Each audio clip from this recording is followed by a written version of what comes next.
دبی میلمن یکی از طراحان بسیار تاثیرگذاره که در واقع از طرف فست کامپانی انتخاب شده به عنوان the most influential designer، یکی از تاثیرگذارترین طراحا و همینطور یک در واقع لقب دیگه‌ای که گرفته یکی از خلاق‌ترین طراحاست. فکر میکنم فرصت فوق‌العاده‌ای برای ما که به دلیل شرایط قرنطینه و کرونا از خانم دبی میلمن استفاده کنیم. امیدوارم که خیلی بتونیم ازش یاد بگیریم. So, speaking of corona, how's quarantine working for you? I mean, career-wise. Well, I've been teaching online. Everything I'm doing now is online. So I don't leave the house much, obviously. But I'm doing well. I'm healthy. My family is healthy. Great. So I can't ask for more. Yeah, exactly. از دبی پرسیدم که در شرایط قرنطینه چی کار میکنه و با شرایط کاری چی کار میکنه و گفت که مثل همه نمیتونه از خونه خیلی بره بیرون، ترجیح میده زیاد خونه بمونه، اما کلاساشو آنلاین درس میده و همینطور پروژه‌هاشو آنلاین انجام میده و خودش و خانواده‌اش سلامتن و این بهترین چیزیه که داره انجام میده. میتونه تشکر کنه بابتش از خدا. So, is there any specific project that you're working on at the moment? I've been working with the Joyful Heart Foundation, which is with Mariska Hargitay, and she is the star of Law and Order SVU. I don't know if you get that in Iran. Yes. Yes. Oh, yes. good. Excellent. Yeah. And so I've been working with her to end the rape kit backlog and to try to eradicate sexual violence in our culture. So that's one of the main things that I do. And then I'm also working at the School of Visual Arts with, I run a graduate department there in branding. And so I'm still doing that. اوکی.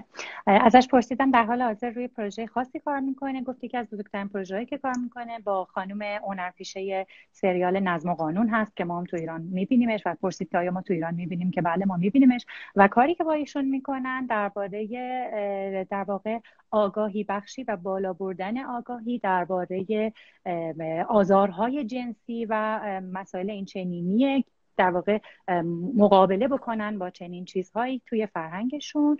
و یک پروژه دیگه که انجام میدن همون پروژه‌ای که برای دانشجوها، پروژه فوق لیسانس برای دانشجوها در مدرسه دیداری ویژوال آرتس آف نیویورک انجام میدن. Okay. Is there any specific lesson that you learned from quarantine that you want to share with us? I'm sorry, can you say that again? Yeah, I said, is there any specific lesson that you learned from quarantine or coronavirus that you want to share with us? I'm learning how much I say yes to things that I'm saying yes to for other people as opposed to myself. And I'm realizing how much of a homebody I really am. Yeah, exactly. That's exactly what I was thinking about. از دبی پرسیدم آیا در از شرایط قرنطینه چیز خاصی، درس خاصی یاد گرفته که میخواد با ما در میون بذاره و گفت که بله یاد گرفته درباره اینکه چقدر بله میگه به همه چیز و چقدر در واقع تعبیری که بخوایم ازش بکنیم اینه که دیگران رو تو اولویت میذاره به جای خودش و الان داره روی این موضوع کار میکنه که بتونه در واقع به خودش بیشتر بگه یس تا به بقیه. Great. Okay. Let's move to another question. ICOD's theme this year is Be Professional, as you know. I think you're one of the most influential and professional designers that I ever know. So how do you define professional, being professional? That's a great question. I would say it is about respecting others. It's about being generous. It's about sharing and listening to others. And in many ways, I think that being professional is also being a good professional is also like being a good leader, where you have to serve the higher purpose of what is best or for the project or for the other person and not so much yourself. اوکی. از دبی پرسیدم که طور که میدونین تم سال ایکودی حرفه‌ای باشه که ما هم داریم در این شب‌های دمنوش شب که داریم دنبالش میکنیم در انجمن صنفی طراحان گرافیک و ازش پرسیدم که شما مهمترین و حرفه‌ای ترین طراحی هستین که من میشناسم، چجور حرفه‌ای بودن رو ترجمه میکنین؟ و ایشون میگن که از نظر ایشون حرفه‌ای بودن به معنای احترام گذاشتن به دیگرانه و به معنای شیر کردن و گوش دادن به دیگران، بیش از این که باز به خودتون اهمیت بدین و همینطور یک رهبر خوب باشین، لیدر خوب باشین. و در بعضی مواقع میگن که موقعی که موقع فروش یک محصول یا برای کاری توی شرکتی یا چیزی دارین انجام میدین، اینه که در واقع پرپس ها رو نگه داریم، چی بهش میگیم، اهداف یا قصد اون شرکت رو بتونیم خوب پیش ببریم. یه بخشش هم برمیگرده به اینکه توی کاری که داریم انجام میدیم حرفه‌ای باشیم. فکر میکنم درس مهمی که داریم یاد میگیریم که همیشه یه بخشی از حرفه‌ای بودن میزان تخصص ما و مهارت هامونه، بخش زیادیش روی رفتار و اتیتودمونه. Debbie, you worked in many different fields, from branding to making podcasts, from teaching to managing big institutions. Tell us about the differences and similarities between all these fields that you do as a designer and a problem solver. Just let me translate the question before I forget. ازش پرسیدم که تو کارهای خیلی... Did you get the question? And then, yeah, you'll have to say it again because I only heard part of it. Okay. I said you worked in many different fields, from making your podcast to branding, from teaching in I have to turn the comments off because people say that it's affecting the quality. همچون میگین که کیفیت تصویر رو داره بد میکنه. امیدوارم که کیفیت تصویر دبی رو خوب کنه این کار. So I said you're working in many different fields, from branding to making podcasts, from teaching to managing big institutions. Tell us about the differences and similarities in all these fields as a designer and a problem solver that you are. Well, I would say that there's probably more similarities than differences because I think it's all about making things. I'm happiest when I'm actually making something. It could be a podcast or a lesson plan or an illustration or a meal even. I find that making something from nothing or adding something to something else is when I really feel most fulfilled. I think the differences are really just the mediums. And for me, it's more about the making than anything else. And that's the part that I really enjoy and most alive when I'm doing. Okay, great. از دبی پرسیدم که شما در فیلدها و قسمت‌های خیلی مختلفی کار کردین توی کارتون. برندینگ های بسیار بزرگی انجام داده دبی. البته من فراموش کردم اولش بگم توی پست انجمن میتونین برین و رزومه ایشون رو ببینین. ایشون برندینگ برای برندهای بسیار بزرگی کار کرده، مثل 7 آپ، مثل برگر کینگ، مثل دانکین دوناتس، کریسپی کریم و همه اینها. و ازش پرسیدم چطور برای کار کردن با این برندها یا حتی مدیریت سازمان‌های بزرگ تا تدریس، اینا با هم چه تفاوت‌ها و چه شباهت‌هایی رو می‌بینه از منظر یک طراح و یک حلال مسئله. و گفت که خیلی بیشتر در واقع شباهت می‌بینه تا تفاوت. چه موقعی که یک چیز تولید میکنه، موقعی که بهترین حس رو و حال رو نسبت به خودش داره، و چه اون موضوع ساختن یک پادکست باشه یا اینکه یک تدریس باشه، خلق یک چیزی از هیچی، از نیستی، یا اینکه اضافه کردن چیزی به چیز دیگه باعث میشه که زمانی که خیلی به نظرش رضایت بخشه و معنی میده به زندگیش. و از نظرش این تفاوت توی اینها فقط تفاوت توی مدیومشه، خیلی توی موضوع فرق نمیکنه و ساختن براش مهمترین چیزه. What I was telling people was that you were working with the great brands like 7 Up and Dunkin' Donuts, Krispy Kreme, all my favorite donuts producers. So mine too. Yeah, I know. So is there anything you want to share about, branding with the major brands? از دبی and let me translate it before I get too long. از دبی پرسیدم برای بزرگترین برندها مثل دانکین دونات و این در واقع دونات فروشیایی که هم من و هم دبی خیلی بهش علاقه‌مندیم، 7 آپ، برگر کینگ و کریسپی کریم که کار کرده، آیا چیزی هست که راجع به کار کردن با این برندهای بزرگ بخواد بگه؟ Gone. Okay, I'm done. So I would say that when you're working with a very large brand, you really want to make sure you're serving your audience. A lot of companies are looking to make a change for more internal reasons. And really, when you're working with any brand at all, you have to ask yourself, well, why am I doing this? What is the reason for doing this? And if it's an internal reason for some purpose of making a mark or of creating a way for you to feel like you've made some difference, then chances are it's not worth doing. You want to be able to serve your clients, your customers, your audience, the public, and do something that serves their needs, not your own. And a lot of organizations often get that mixed up. Okay, great answer.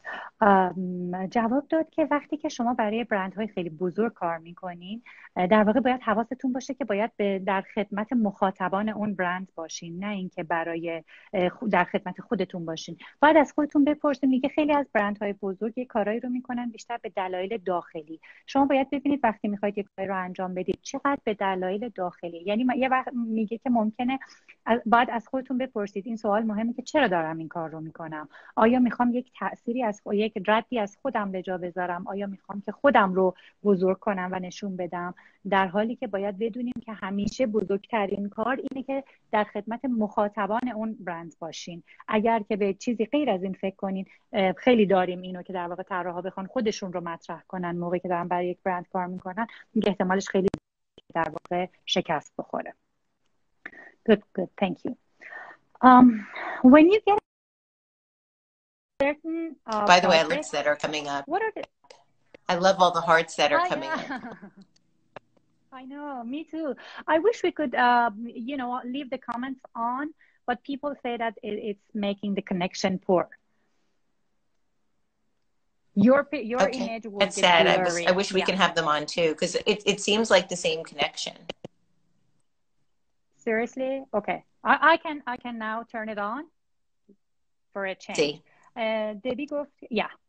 دبی گفت که خیلی از قلبایی که اینجا داره میاد خیلی خوشش میاد و خوشحاله و گفت که من گفتم که حیف شد که ما مجبور شدیم کار بندیم چون مردم شکایت میکنن از اینکه کیفیت پایینه و گفت که خیلی حیفه به دلیل اینکه به نظر من میاد همونطوره تصویر و کانکشن. بنابراین ما دوباره باز میکنیم کامنت ها رو امتحان کنیم. اگر بد شد 2 مرتبه میبندیم، اگه باز شد از حضور شما دوستان در واقع اگر خوب بود استفاده میکنیم از کامنت ها و قلب هاتون. ممنون. Okay.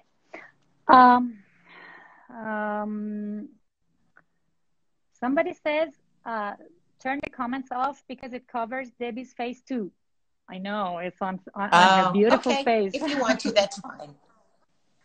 میبندیم. دوستان یه چند دقیقه باز میذاریم، شاید به هر حال افراد نظری داشته باشن و خود دبی هم به نظرم خوشحال میشه از دیدن کامنت ها. اگر دیدیم خیلی بد بود میبندیم، اگر نه اجازه بدید همجور باز باشه. Let's go to another question.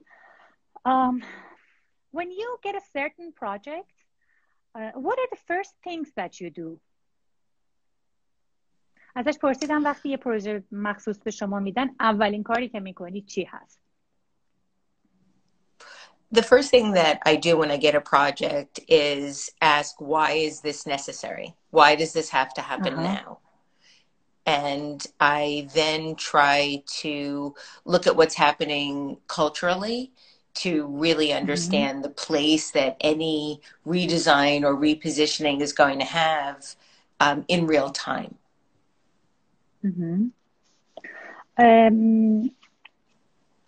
گفتش که اولین کاری که میکنه وقتی که یه پروژه بهش میده در واقع اینه که از خودش سوال میکنه چرا این پروژه ضروریه، چرا باید انجام بده و بعد فکر میکنه به جایگاه فرهنگی که این پروژه داره و چه تأثیرهایی میخواد بذاره.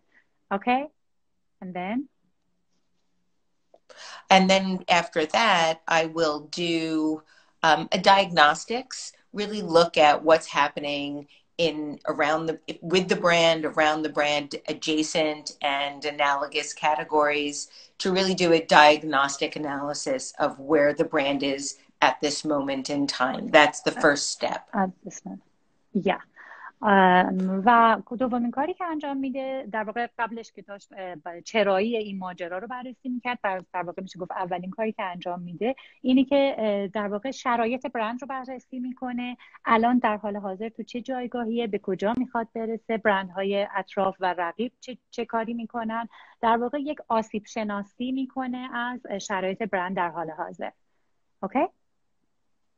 And then I would look projectively out. So once we understand the sort of current state of the brand, then we start to create scenarios to look at where the brand might go tomorrow. So the diagnostics is all about today. And then the projective work is all about tomorrow. Where can we go? And we start to create positioning and potential visual pathways for the brand to then go. And then we can test those to begin to see how the public feels about those changes. Okay. قدم بعدی، بعد از اینکه آسیب شناسی کرد و گفت که آسیب شناسی در واقع مربوط میشه به حال حاضر برند، شرایط حال حاضر برند، به این فکر میکنن که فردا یا آینده برای برند چه اتفاقی میفته، سناریویی که برای برند مینویسن برند رو به کجا خواهد برد. و بعد از اینکه در واقع اون به مسئله آسیب شناسی مسئله درونی بود، بعد از اینکه بررسی کردن حالا نگاه میکنن که در بیرون چه اتفاقی میفته و این ایده هایی که برای برند دارن برند رو به کجا میبرن. Okay, good one. And then you come up with different scenarios. We might do some testing, and we do testing in any number of different ways. Market research in that really should help to inform the work that you're doing, and it should be used more as directional guidance as opposed to art direction. And so we might do qualitative, quantitative, or ethnographic research to help inform the work. بعدش در واقع مارکت ریسرچ رو میکنن، چی میگیم، تحقیق بازار، جستجوی بازار ما هم میگیم بهش، و میگه که کمک میکنه که ببینیم که در واقع به کدوم سمت میخوایم بریم. در واقع یک راهنمای جهت خواهد بود، یه راهنمایی خواهد بود تحقیق بازار که به کدوم سمت میخوایم بریم، برخلاف آرت دیرکشن که یه موقع انجام میدیم و بخش هنریشه. Okay? And then from there, once we have some information from the consumer, then we might design a range of options for our clients to consider. و بعد از اینکه یک در واقع اطلاعاتی از سمت چی میگیم مصرف کننده پیدا کرد، بعد اون وقت دنبال راه حل هایی میره و پیشنهادایی که به در واقع برای برند خوب باشه و پیش ببره برند رو. Yes. So, and now the main part is done, right? And all of these steps are happening inside our studio, right? As a designer. Yes. Now, but even after we show the options, then there might be 2 or 3 options that the client chooses, and then we would refine those. And then, especially if you're working with a big brand, you might go to market research again to really assess what the response is from the consumers. And then you would make further revisions, and then you would launch. Yeah, okay. So, how many options normally you give the brands as your client? You know, if I were Massimo Vignelli, I would say 1 because he said, I'm a doctor. You don't ask for various diagnostics. You just ask for me to tell you what's wrong and fix it for you. But I'm not Massimo Vignelli, so I would say anywhere between 4 and 6 generally. 4 and 6, okay. در واقع اول ازش پرسیدم که چیکار میکنی. گفت که بعد از اینکه آپشن ها رو به چیز نشون میدیم، به مشتریمون نشون میدیم، ممکنه مشتری 2 یا 3 تاش رو برداره و بعد که 2 یا 3 تا رو برداشت، بعد دوباره یه تحقیق بازار انجام میدیم که ببینیم مشتری‌ها با اون چجوری برخورد میکنن و بعد زمانیه که لانچ میکنیم محصولمون رو. جالبه که بعد از اینکه اتود رو داد و انجام تغییرات رو کردن، یه دور دیگه مارکت ریسرچ، تحقیق بازار انجام میدن. ازش پرسیدم چند تا اتود معمولا به مشتری نشون میدی و گفت که اگر من ماسیمو ونلی بودم که یک طراح بسیار بزرگیه، من احتمالا میگفتم 1. اما چون که گفته که من در واقع این جمله از ایشونه که گفته من یک دکترم، شما وقتی میری پیش دکتر نسخه های مختلف نمیگیری، یه نسخه میگیری. و جالبه که دبی میامن میگه که من اون آدم نیستم، به اون بزرگی اون استاد نیستم، به همین دلیل از بین 4 تا 6 میدم، 4 تا 6 تا اتود مختلف میدم. Great. Okay. So I saw there was a question, what happens if they don't pick any options? If the client doesn't pick any options? If the client doesn't pick any options, it means that I haven't done my job, in that I haven't gotten enough information, or I have a bad creative brief. So this is a really important point. Never ever start a project without a creative brief that your client has worked on with you and approved. Because what the creative brief does, it sets up an understanding of the criteria for success. So you both are literally and figuratively on the same page with the goals. And I often say that one day of working on a creative brief saves about a month of design time. Exactly. یکی از دوستان سوال پرسیده بوده، من متاسفانه ندیدم کامنت رو دید و جواب داد. پرسیده که حالا چه اتفاقی پیش میاد اگر هیچ کدوم از این اتودهایی که نشون دادیم مشتریمون نپسنده. و ایشون میگه که خب اگر که مشتریمون نپسنده هیچ کدوم از اتودهایی که ما بهشون نشون دادیم، در واقع این نشون میده که یا من کارم رو خوب انجام ندادم یا به اندازه کافی خوب بریف نشدم.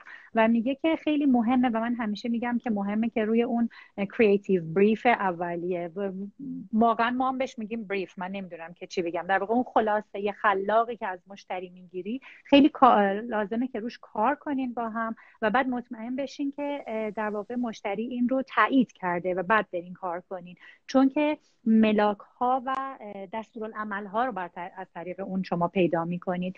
و میگه من همیشه میگم حتی 1 روز کامل رو بذارید روی نوشتن این بریف با مشتریتون، خیلی برای شما خوبه، به دلیل اینکه ممکنه 1 ماه کامل کار کردن و طراحی کردن نه شما رو سیو کنه و جلو بندازه شما رو. Okay. So should I move to the next question or you want to add something? Okay. خب. حالا سوال بعدی که ازش میپرسم. Okay, now is the good part. A problem if that that if I don't say all the graphic designers, I can say most of the designers face is that they don't know how to sell their works.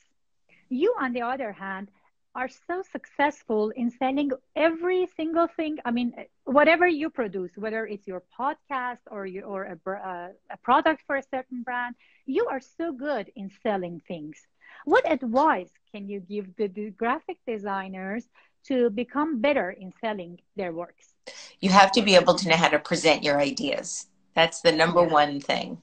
I think that the single most important skill that a designer needs to be able to master after graphic design and their ability to make really great work is the ability to sell it. It's the single most important skill necessary. If you look at, for example, Pentagram, one of the greatest, if not the greatest design firm in the world, every single partner there not only can make great work, but they can also present and talk about their work in a great way. And so if you haven't taken presentation skill training, do that. Work on your presentation skills. Work on your public speaking skills. That is the most important thing you can do to be able to communicate what you've been trying to do with your work. Your work is only going to be as good as you are at presenting it. Okay, great. Thank you.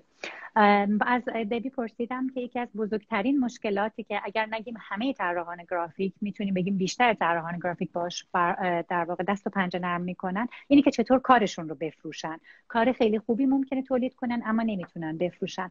و به نظر من از طرف دیگه دبی بسیار حرفه‌ایه توی فروش هر چیزی که تولید میکنه، حالا چه پادکستش باشه که 15 سال داره کار میکنه، چه هر محصولی که داره تولید میکنه. ازش پرسیدم چه در واقع نصیحت یا توصیه‌ای میتونه به طراحان گرافیک بکنه که توی این کار قوی بشن. جواب خیلی جالب بود. گفت یکی از مهمترین کارهایی که میتونیم بکنیم پرزنت کردن ایدمونه، شیوه ارائه کارمونه، نمیدونم چرا میگم اگر که یکی از مهمترین مهارت‌هایی که طراحان گرافیک باید توش تخصص پیدا کنن بعد از اینکه یاد گرفتن که چطور کار خوب تولید بکنن، یکی از مهمترین مهارت‌های ارتباطی، مهارت‌های پرزنتیشنه که چجوری کارشون رو نشون بدن. و میگن اگر که یاد نگرفتین روی مهارت‌های ارتباطیتون یا روی شیوه ارائه کارتون، حتما برین اینا رو جدی بگیرین و روش کار کنین، که از مهمترین کارهایی که بعد از تولید کار خوب باید انجام بدین. مثال پنتاگرام رو میزنه که میگه اگر نگیم یکی از بزرگترین شرکت ها توی این فیلد میتونیم بگیم، اگر نگیم بزرگترین میتونیم بگیم یکی از بزرگترین هاست، که میگه هر کسی رو که توش ببینی حتما بلده که کارش رو یه شکلی پرزنت کنه یا راجع به کارش حرف بزنه، حتی اگر نتونه کار خوب دیزاین کنه این کار رو بلده. Okay, great. Go on.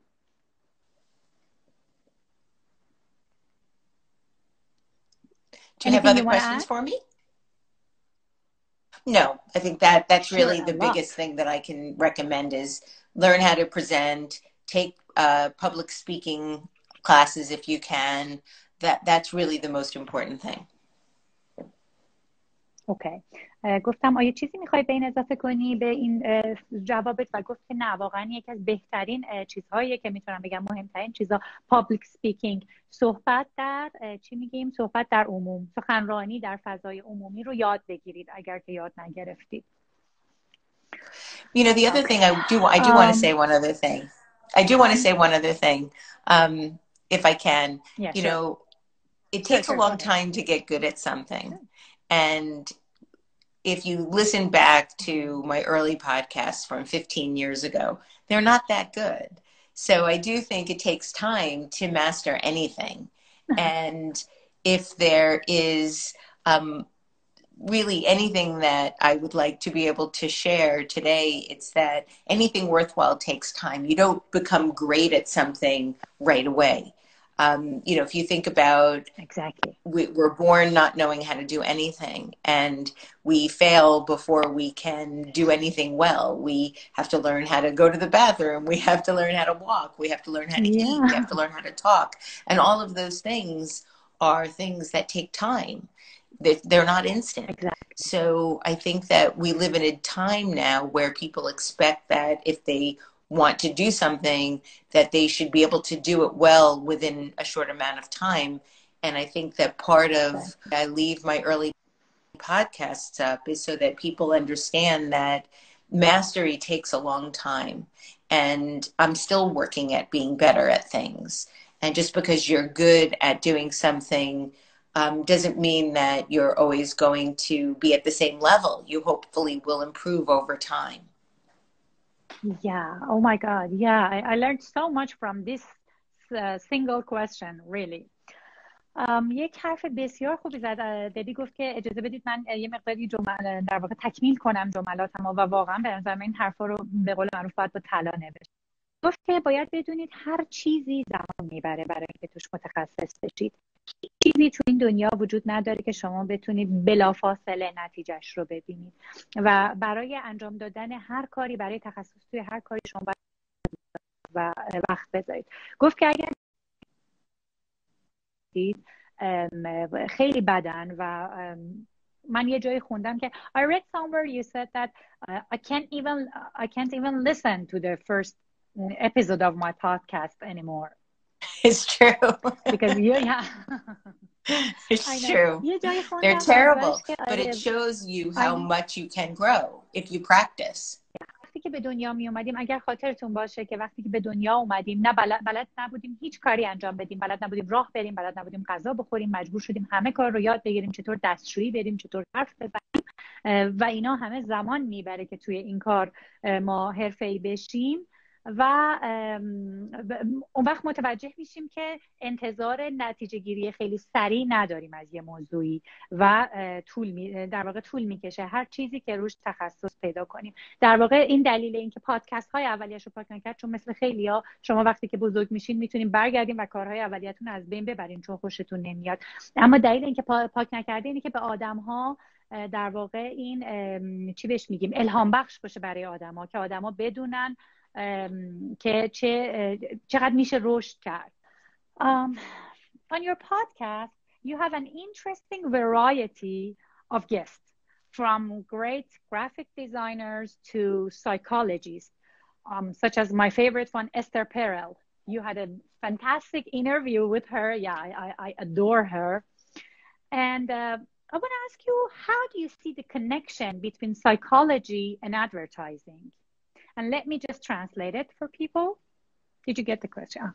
ازش پرسیدم که در پادکستش دبی یک گستره خیلی متفاوتی از مهمان‌ها داره. So I'm done. Can you answer So I the think question? that all advertising has its foundation in psychology, as does all branding, because we have to be able to capture the imagination of anybody that we're communicating with. And so we need to be able to understand their behavior in order to connect with them. So everything has its foundation in psychology when it comes to communication. Exactly. That's what I believe too. جواب داد که فکر میکنه وقتی که در واقع اساس و پایه برندینگ و تبلیغات روی روانشناسی هست، چون که شما در واقع باید بتونید تخیل مشتری رو جلب کنید و وقتی که مربوط میشه به رفتارشون بتونید تحلیل بکنید رفتارشون رو، حتما احتیاج هست که روانشناسی بدونید. بنابراین رابطه بسیار تنگاتنگی بین روانشناسی و تبلیغات یا برندینگ میدونه. Yes. If you want to recommend graphic designers to listen to only one episode of your podcast, The Design Matters, which one will you choose? Wow, just one? Yeah, just one. Oh my goodness. اگر بخواد به طراحان گرافیک بگه که فقط یکی اپیزود پادکستش رو بخواد معرفی کنه که طراحان گرافیک برن گوش بدن در ایران، کدوم اپیزود رو انتخاب میکنه و براش سخته که یکی رو انتخاب کنه؟ Well, today, what I'll say, my answer might be different at any other time, but yesterday, the cartoonist Barry Blitt won the Pulitzer Prize for his cartooning and for the covers that he does for the New Yorker magazine. And so I interviewed him last year. So I would recommend that because I also think it's an interesting political conversation. Yeah, okay. And his name was Barry Blitt, B-L-I-T-T. Barry Blitt.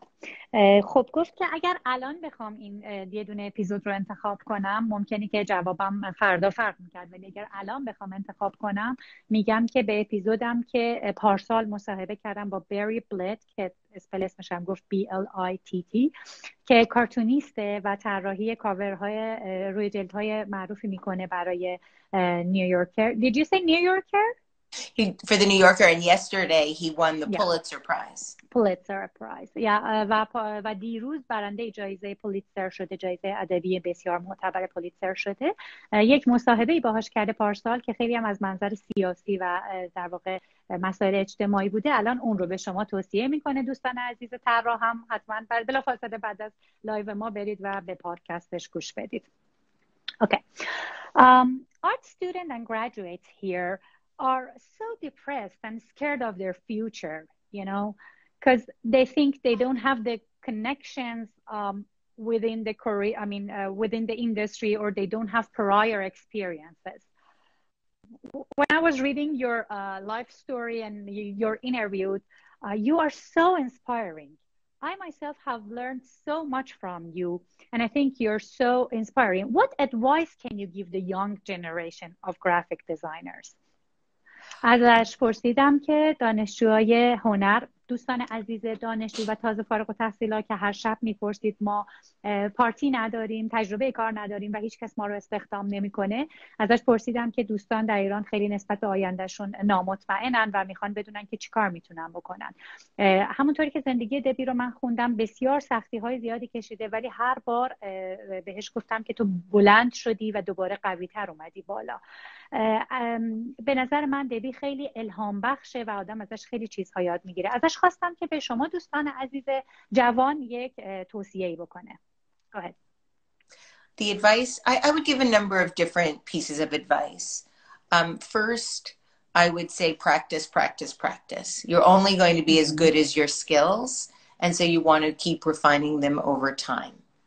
So do you want to translate each one and then we'll come back to the... Yes. Okay. Yes. That's better. گفت که یه مجموعه ای از در واقع توصیه ها به دوستان طراح میکنم. اولیش اینه که ازشون میخوام که در واقع تمرین و تمرین و تمرین. شما به اندازه خوب میشین که that's my cat.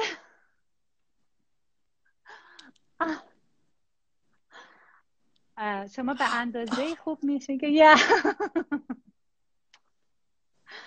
Yeah, she comes here each time I'm online. She has to come to see what am I doing. Good for her. Yeah. گفتش که مهمترین کار تمرینه و شما به اندازه مهارت هاتون جلو خواهید رفت. Okay, second. So, and then the second thing that I would say is try not to edit your dreams before you start to pursue them. So for people that might think, oh, I don't have any connections or I don't have enough experience. No one does, really. And even if you do, you still have to prove yourself. So try not to edit what's possible in your life before it's actually possible. Don't decide you can't do something before you try to do it. And if you want to do it, keep doing it until you are successful. The best way to be successful is to keep trying to be successful. And if you stop doing it, you'll never be successful. Yeah, exactly. دومین چیزی که گفت واقعا حرفش فوق‌العاده است. دوستان نمیدونم من فقط انقدر هیجان زدم یا شما هم براتون جالبه. دومین حرفی که زد گفتش که سعی کنید که رویاهاتون رو نخواهید ادیت کنید قبل از اینکه شروع کنید دنبال کردن، چون بسیاری از آدما ممکنه فکر کنن که من پارتی ندارم یا در واقع رابطه ندارم و نمیرسم به جایی که میخوام. شما نمیدونید هیچ وقت تا وقتی که شروع نکنید، تا وقتی که تلاش رو تمرین نکنید و هی تلاش نکنید، شما نمیتونید به اون جایی که میخواید برسید. بنابراین سعی کنید رویاهاتون رو در واقع ول نکنید، دنبال کنید، برید و ببینید که میتونید بهش برسید یا نه. بهترین راه این که بفهمید آیا تو رویاتون قوی میشید یا نمیشید اینه که شروعش بکنید. Okay. And then I think the last piece of advice that I would give would be to try not to compromise. Especially if you're young. You know, if you're young, you still have a lot of runway and you don't want to peak so quickly. You want to be able to make a career that has a long path.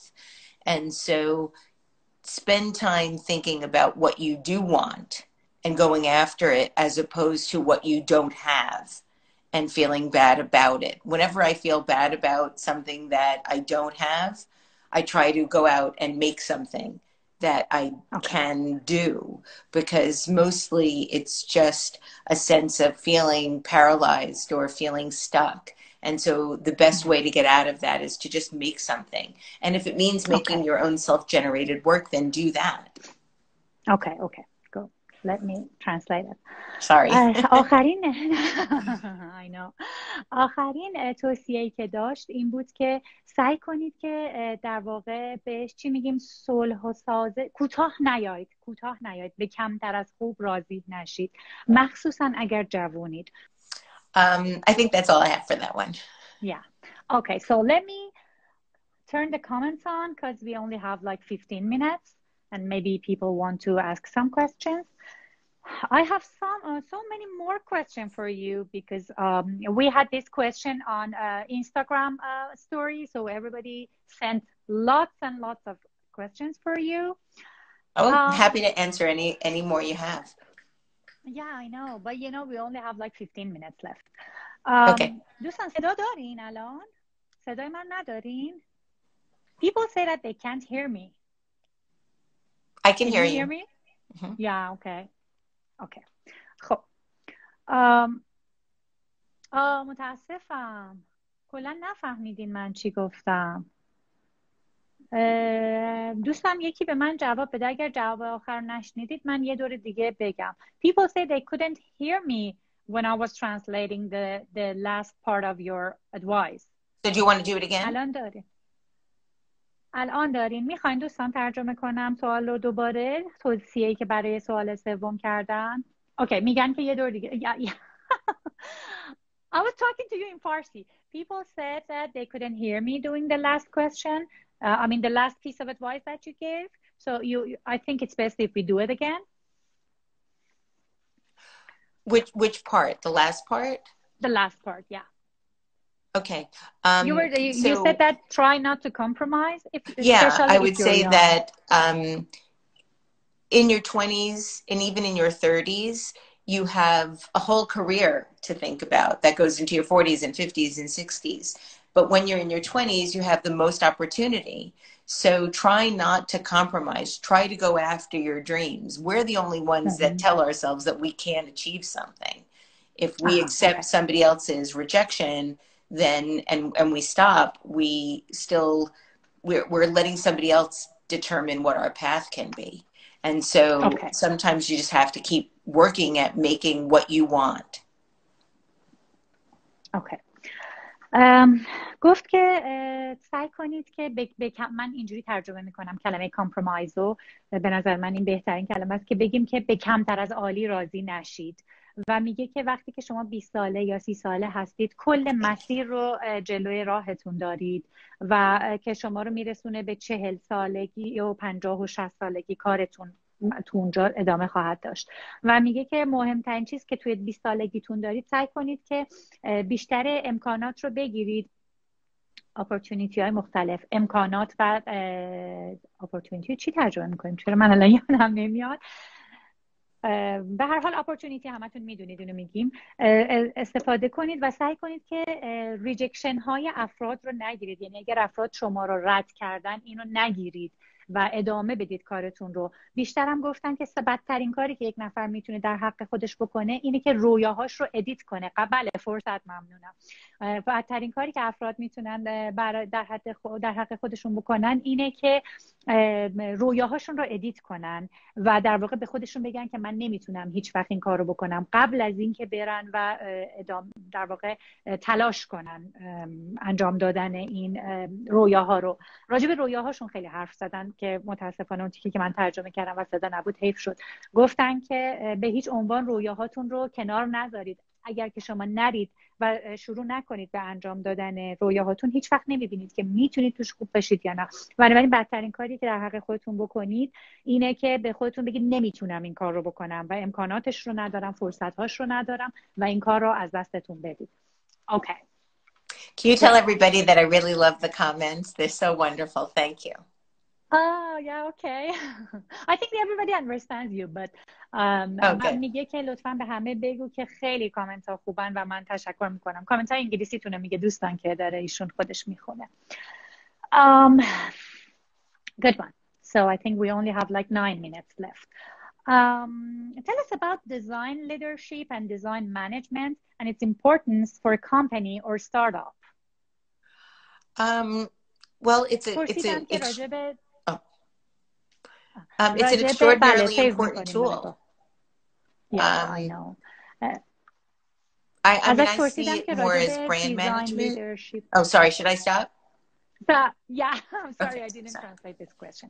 گفتم که راجع به رهبری طراحی، در واقع طراحی راهبردی و طراحی ها، مدیریت طراحی و طراحی های مدیریتی توضیح بدید و نقش مهمش روی استارتاپ ها و کمپانی ها، و گفت که فوق العاده است این تاثیر، خارق العاده است. Okay, go on. Design management is communication management. And in the same way you manage your finances, in the same way that you manage human resources and operations, you have to manage your communications. It's really as simple as that. It's hard to do, but it's critical, Yeah. and it's a non-negotiable in terms of how you run a business. Yeah, okay. گفت که در واقع با این مسئله دیزاین لیدرشپ به معنای مدیریت ارتباطاته. به همون اندازه که شما منابع مالیتون رو توی یک شرکت مدیریت میکنید و یا منابع انسانیتون رو مدیریت میکنید، به همون اندازه باید روابط و ارتباطاتتون رو مدیریت کنید. کار آسونی به نظر میرسه، اما خب خیلی کار مهمیه. Yeah, okay. I have so many more questions for you. I wish we had, I wish we could have this live again with you sometimes. Sure, absolutely. Yeah, okay, great. So if you could turn back time, there was just this question here. I wanted to go to the comments and have the questions. Do you see anything? You are amazing. Save this live. Okay, we will. And Debbie, are there any books you might suggest for design strategy? There's on my website, debbiemillman.com, there's a whole section called reading, because I'm always asked about what books that I would recommend. And so there's a whole list there of books that I think are really critical. Psychology books, design books, and branding books. So I think that it's all there, and there's lots and lots of resources. Great. پرسیده بودن که یک کتابی درباره طراحی استراتژی، آیا چیزی داریم که به معرفی کنیم؟ گفت چون معمولا از من خیلی این سوال رو میپرسن، من توی وبسایتم یه سکشنی دارم به اسم ریدینگ مطالعه که اگه تشریف ببرید تو انواع و اقسام کتاب‌هایی که به دردتون میخوره هست، راجع به روانشناسی، راجع به برندینگ و هر چیز دیگه. Maybe if you could turn back time, what would you change career-wise? What things would you do differently? That's a hard question. I have to follow the advice of Seth Godin, who says if you went back and changed anything, you might not be who you are today. Exactly. And I'm happy with who I am today. So the years of despair paid off. I know. But if I had to tell myself one thing, if I had to tell myself, my 20-year-old self or my 30-year-old self, I'd say, don't worry so much. Worrying doesn't really do anything but waste time. Oh my God. Yeah, and exactly. So that's what I would tell myself. Yeah, great. گفتم که اگر میتونستی به عقب برگردی و چیزی رو تغییر بدی چی فاوت میکردی؟ گفت من به نصیحت سث گودین خیلی اعتقاد دارم که میگه که اگر چیزی رو برمیگشتی عقب و تغییر میدادی، اون آدمی که امروز هستی نبودی، و به همین دلیل من وقتی که برگردم عقب خیلی چیزی رو نمیتونم تغییر بدم، چون تجربیاتم رو دوست دارم و فکر میکنم سالهای سخت بالاخره نتیجهش رو داد و من الان شدم. ولی میگه که اگر بخوام یک نصیحت به خود 20 ساله یا 30 سالم بکنم، اینه که اینقدر نگران نباش. نگرانی شما رو به هیچ جا نمیرسونه و یه ذره دست از نگران بودن بردار.